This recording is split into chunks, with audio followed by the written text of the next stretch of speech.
After a brutal Game 2 in the 2025 NBA Finals, where the Indiana Pacers found themselves suffocating under Oklahoma City's relentless defense, it became crystal clear to everyone in the locker room.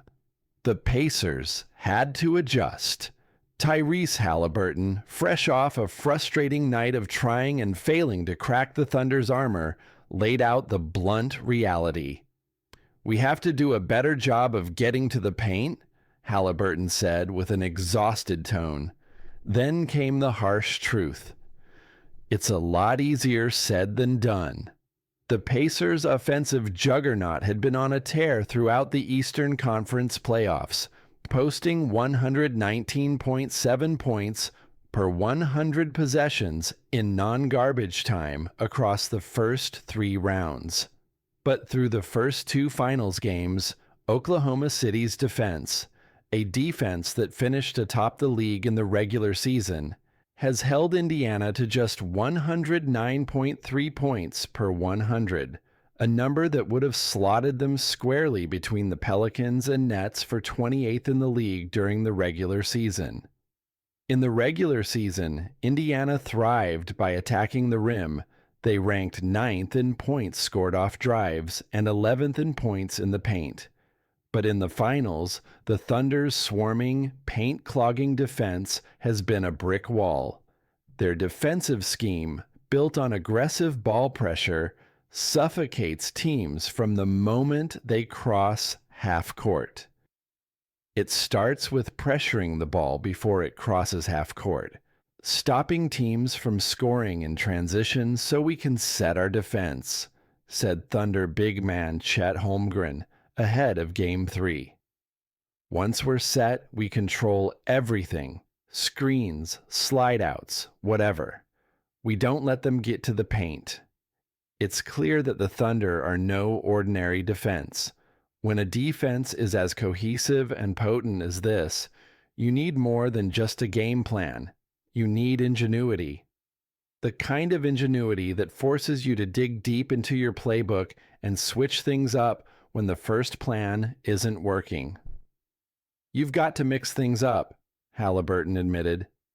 "You can't give them the same look all game. High pick and roll won't work. They just pack the paint and make everything difficult. You have to be unpredictable." If Haliburton's high pick and roll is Indiana's go-to weapon, then their secret weapon is Pascal Siakam. The versatile forward, who has earned his status as a finals-caliber contributor, is Indiana's wild card, a player who can do it all on the offensive end. Siakam was the MVP of the Eastern Conference Finals, where his dynamic scoring and all-around play were critical to the Pacers' success. Heading into the finals, he had already garnered significant attention from OKC's defense, with Thunder reserve Alex Caruso labeling him as a nightmare offensively.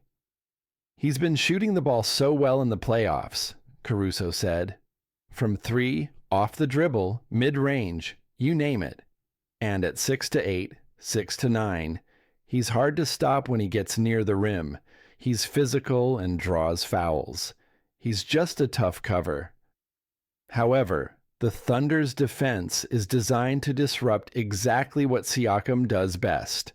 Siakam is an isolation maestro, able to exploit mismatches when the opportunity arises. He's a player who doesn't need much room to operate, but thrives when he gets the right matchup. "He's one of the few guys on their team that looks for isolation," Caruso continued. "They run plays for him, set him up to exploit mismatches. That's when he's at his best. I've had some tough battles with him, but it's all about being disruptive." The Thunder know they've done well so far, but they're not resting easy.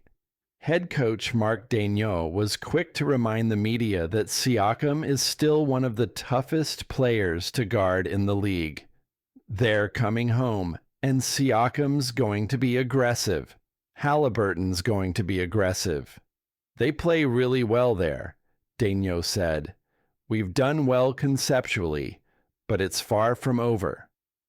For the Pacers, Game 3 represents a pivotal opportunity to regain their footing.